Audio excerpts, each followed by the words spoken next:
Hey guys, I just wanted to hop on and actually share my testimony about my struggle with anxiety and even depression and suicidal thoughts.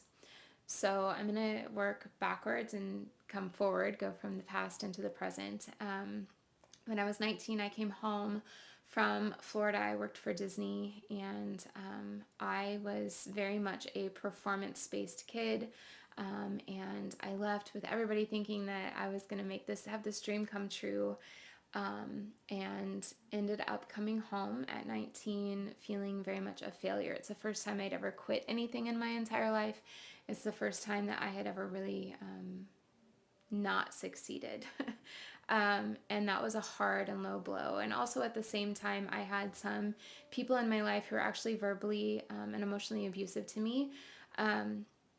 And they would say some pretty nasty, mean things about me and to me, and name calling. And so that was where I was at. And I proceeded to hide from my feelings and emotions and acted like everything was fine and all the good things.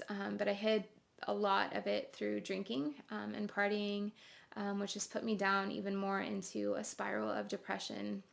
And so, New Year's Eve, I was at a party, and one of the verbally abusive people was there, and they had a heyday on me. And I had just decided, I had already had some thoughts before that about just life would be like better, they'd be better off without me. I have no more future. My dream died, it's over. And I really started believing that. And so that night, really started um, the person that verbally abused me really sent me down deep, and I had decided I was going to um, end my life. And so um, I was looking, I actually made a phone call. I was worried about my mom because my mom was a single mom and I'm an only child, and worried about her, and had called my friend just to say, hey, like, just let her know I'm out of here, but it's not her fault. She didn't do anything wrong. It's just me. I'm a horrible person. Um, and then my mom showed up. Oh, and I was also very intoxicated during this time as well. So anyway, my mom came to the house. She doesn't know. She didn't know what was happening. She just came. It was a mutual friend's house, and she showed up. And I knew that there was no way I was going to be able to do anything with her there. And I woke up the next morning, and honestly, there was just a clarity of mind, and also just this level of like, that was too close, and I have, like, I need to, like, this needs to stop. This whole thing needs to stop.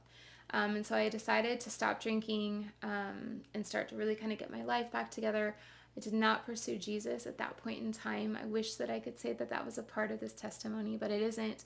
But I do believe that that morning, the clarity of mind and getting to that brink, the Holy Spirit was all over me in that place. I continued, I didn't drink anymore, but I did continue to live kind of a wayward life. Um, and then shortly after that, I actually got pregnant with my first child. And while it was not in the gift and of marriage, and I do not condone like doing like having sex outside of marriage. I do believe that is a beautiful gift the Lord has given us, and that sin does separate us from God. I also know that His grace is sufficient, and His plans for me and the hope in a future.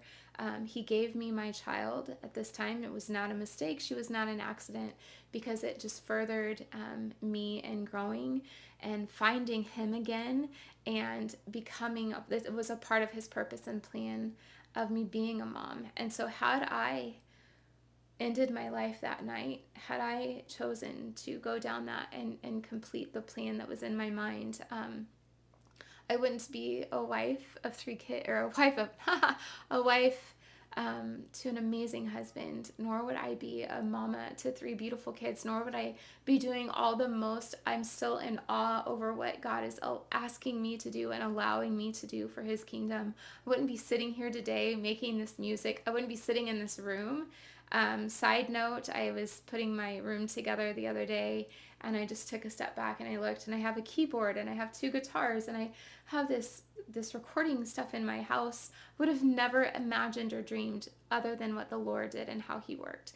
That was all a part of his plan. And so I share that with you to actually give you hope and encouragement. If you are in that place where you just don't feel like you are worthy, where you feel like you are alone, that nobody gets you, that they would be better off without you, can I just tell you,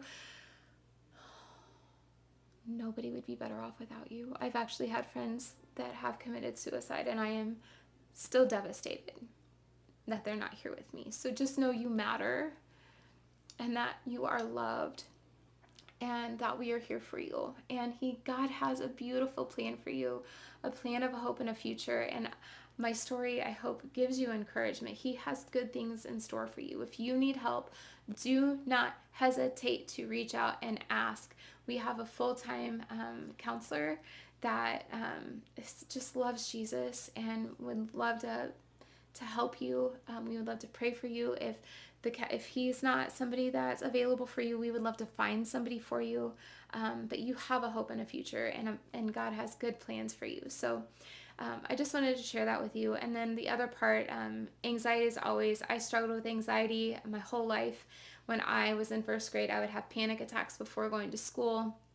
And what I've learned now that I'm walking with Jesus, and I actually shared a little bit on one of my teachings just about taking every thought captive.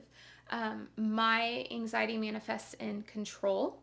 I like to control everything. And so the moment when I feel like I'm out of control, I'm like, okay, I have anxiety, and I start searching and I start thinking and I try to figure out what exactly am I feeling and what is causing the feelings.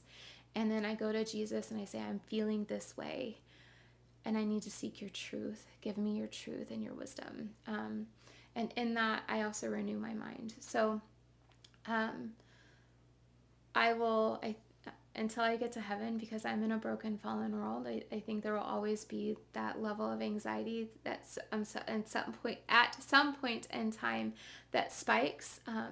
But Jesus is so good to meet us in those places, just like he's so good to meet you in the valley, in the pit, that he will scoop you up and he will help you and he will speak truth and he will speak love, and there is no guilt and there is no shame. We are in a broken, fallen world full of broken, fallen, hurt people, and hurt people hurt people. So just know that we're here for you. We have great resources for you. If you need anything, we're here. I hope that this message encouraged you, that you don't feel alone. I hope you feel seen, because you are seen and you are known and you are loved and you are worthy of this life, and God has good plans for you. So God bless you and keep you. If you need anything, we're here.